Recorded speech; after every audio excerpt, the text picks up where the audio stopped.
शास्त्र के अंदर बताया है कि कभी पुत्र की बड़ाई मत करना अधिकतर, पुत्र की। और श्रेष्ठ बहू होते जो बड़े बेटा की बहू आती है, कभी बड़ाई मत करना। ये कहना हमारी बड़ी बहू बढ़िया है, लेकिन उसको क्रिया मत बताना कि हमारी बहू सवेरे आके हमें चाय देती है या भोजन करती है, कराती है। हाँ बढ़िया, ऐसा के समय के अनुसार चल रहा हूँ। और जैसे बहू हो साथ में खूब बड़ाई करना, मैं इसी बहू को उन्होंने वहां बड़ाई करना। लेकिन बहू तुम्हारे पास नहीं है तो ज्यादा बड़ाई मत करना, हाई लग जाती है, कैरियर बदल जाता है उसका भाग। ऐसी पुत्र का पढ़ाई लिखाई का और नौकरी का ज्यादा बखान मत कर देना कि मेरा बेटा बढ़िया कमा रहा हो, इतने गड्डी कमावत हुआ, इतना लावत हुआ, इतना लावत हुआ, तो उसकी कमजोरी हो जाती है, फिर वो लाना बंद कर देगा। कई समय पंटा ले जाता है। तुम तो उससे कहेंगी, वो जाएगा तीसरी ते कहेगी, चौथी ते कहेगी, पांचवी ते कहे ओ भगवान भागो बेटा इतने कमाए रहो है।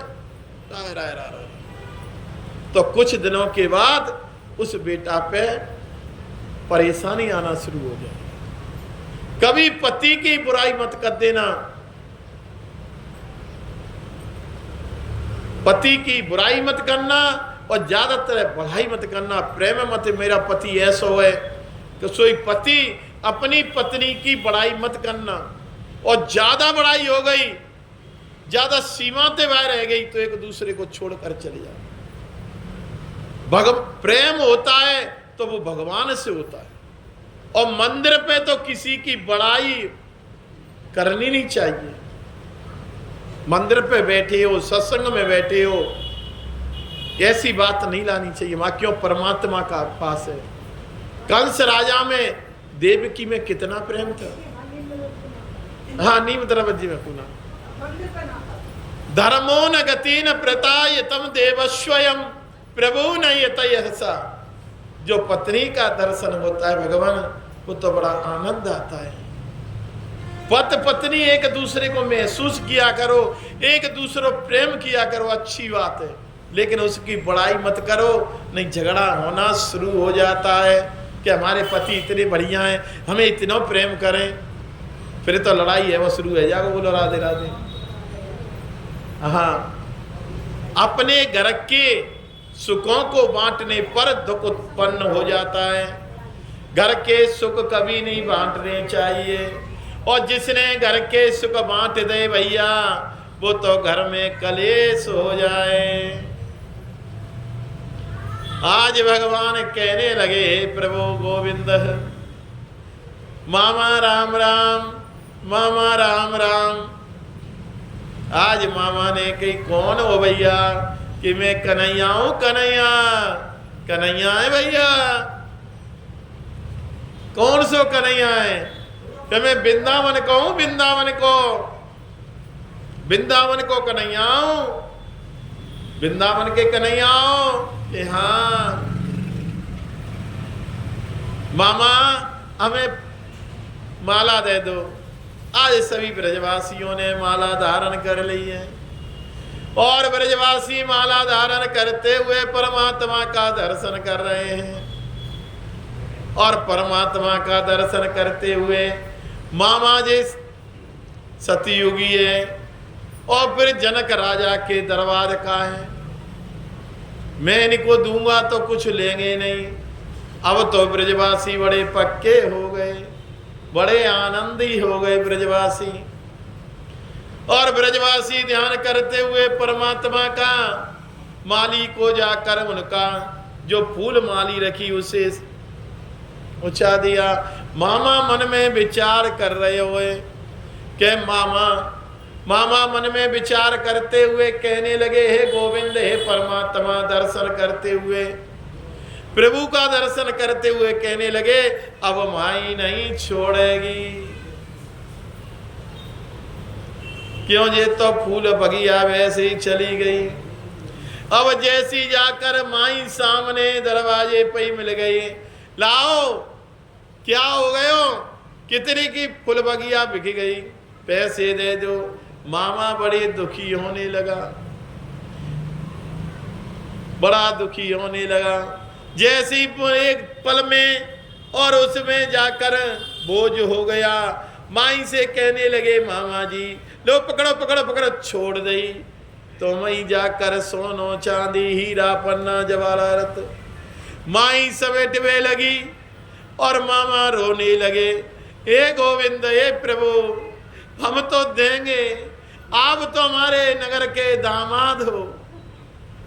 पहले तो दामाद से पहले कुछ नहीं लेते, लेकिन आज कल तो दरवाजे रुकाई तो अंगूठी दे दो, कोई लर मांगे। पहले कोई कुछ नहीं मांगता था, अब तो आइटम की जगह पे कोई स्कूटी मांगे। हे भगवान, बेटी के जाते स्कूटी ले रहे। अब तो क्या बढ़ता है, भाई के द्वार पे चले जाएंगे और वहीं खाएंगे पिएंगे जमेंगे और संग बांध के लावेंगे। पहले हमारे बूढ़े बड़े बेटी के यहाँ को पानी नहीं पिए थे, पाप कमाए के लाते हैं कि हमने पैसे दिए हैं। ए यार तुमने पैसे संकल्प से दे, तुम्हारा अधिकार उसमें क्या रहा? दान करी हुई चीज में तुम्हारा अधिकार नहीं है, पाप कमाए भी ले गए। पहले हमारे बूढ़े बड़े पहले अपनी बेटी के यहाँ तो जाते ही नहीं, और जाते कभी कभी तो 4 परामटे करके नगरते, पहले पानी नहीं पिए, पानी नहीं पिए, पहले तो जाते ही नहीं है। और फिर ऐसे साधन नहीं आते, कचौड़ी भल्ले जे नहीं है। पहले जमाने में गुद्दानी और मुरमुरा मिलते। क्या मिलते? गुद्दानी। गुद्दानी बड़ी मिठाई है। अब तो हर जगह साधन है पीने के खाने के, फिर भी बेटी के जाके खाएंगे। ये मेरे भारत देश की तरक्की हो, भारत देश की तरक्की है। पढ़ाई पढ़ो, इंग्लिश पढ़ो, कोई भी पढ़ाई पढ़ो, लेकिन अपनी मर्यादा को मत तोड़ो। बेटी के यहाँ पानी पीने का भी धर्म नहीं, लेकिन जहाँ की बेटी है तहाँ का बेटा है। लेकिन कभी बेटी बेटा नहीं बन सकती है और बेटा बेटी नहीं बन सकता है, वंश तो बेटा से ही चलेगा। पितृदान पिंडदान तो बेटा से ही लगता है, चाहे वो कैसा भी है तुम्हारा, बुढ़ो बादरो कैसो भी है, लेकिन सेवा बेटा ही करता है, बेटी की सेवा। जो बेटी से सेवा कराता है वो कै जन्म में चुकाएगा, बेटी का खाकर कै जन्म में चुकाएगा कोई पता नहीं है, कोई पता नहीं है। नगरो न धर्मस्य यतम प्रवृताया दर्शनो यतम प्रवृताया। यहाँ तो ऐसी कोई बात नहीं आई है, क्यों इतनी जनता ना आई। व्यास गद्दी पे बैठे थे, जैसे भागवत करने जाते हैं तो पहला आदर कर देते हैं कि कुंवारी कन्या व्यास गद्दी पे कुछ न चढ़ाई, कि कुंवारी कन्या सबसे पूजने की योग्य होती, वो दान करने के अधिकारी नहीं है। शादी होने के बाद दान किया जाता है, जब वो दान करती है। कोई पंडित नहीं लेगा कुंवारी कन्या के हाथ से, उसके माता पिता से ले लेगा। लेकिन जैसी जाति सोच है भैया, कन्या किसी जाति की हो, किसी धर्म की हो, एक देवी के समान है। तो भगवान जाकर तो बेटी के यहाँ का तुम्हारे दामाद है महाराज, हमने तो अपनी बेटी दी है। अभी राम लला पे नेपाल से कितने आए हो, सोने के पूरे गहने आए, क्यों? क्यों? बिना रस्म मानी सब लोगों ने दान दिया। अपनी बेटी है, हमारी जान की है, हमारी जान की है। पहले नगर में क्या होता, किसी की बेटी का विवाह होता तो 1 रुपया थे या 2 रुपया, तब ऐसे जमाना सबके पैर पूज क्या होते किसी जाति के। आज तो बात लिस्ट देखेंगे कि बाके थे का आए हो, बाके थे 100 आए तो 50 ले जा, अब हमारी बेटी ना तो 50 ले। लिस्ट देखेंगे पहले तो, और लिस्ट में लिखो होगा लिफाफा कितने को आवा है, क्या 100 रुपया, और 100 रुपया कब को आवा 10 साल पहले। और 100 रुपया की ब्याज लगी हो कितने कहेंगे वो ही दनी क्या अब हमारे को बेटी ना तो ना कन्या जे हथे ना थी पता नहीं कब का होगा जे कहाँ होगा हम कहाँ होंगे तो ऐसा कर 50 रुपया ले ये सोच ये मेरे भारतीय बेटी के कहा सोच उसको लिख रहे हैं जो समय आया तो उसने दे गया तुम पे समय बनता है जब 1 रुपया के देवे की योग्य तो 1 रुपया दे आज हम 1000 के योग्य हैं तो 1000 दान करेंगे दान अपने समान करना चाहिए वित्तोन समान है शास्त्र में बताया है आपका वित्त है दान कर्जा लेके मत करो और बेटी के विवाह में कर्जा लेना चाहिए चाहे 1000 रुपया कर्जा लो कर्जा जरूर लेना चाहिए बेटा के विवाह में कर्जा मत लो किसी बेटी के घर में विवाह होने के बाद कोई कंगाली नहीं आई होगी लड़का का विवाह करके कंगाली आ गई होगी ये शास्त्र का विधान है ये वरदान दर्शनो न प्रतय तम श्रवितया तो जनकपुर को माली है कि महाराज ने कि मैंने उनको नहीं दिया है तुम किस रूप में देखेंगे वो रूप है मैंने अपने सालों को दिया है क्या कह रहे हैं भगवान जनकपुर के वन्य हो तो मैंने मेरा अधिकार बनता है अपने सारों को देने का सहारा देने के लिए ताकि सहारा देने के लिए अपने योग्य बनाने के लिए ऐसा नहीं है कि सारे दान करते हैं सहारा दे सकते हैं और समय पे लौटा दे भगवान क्या कह रहे हैं समय पे वापिस कर दे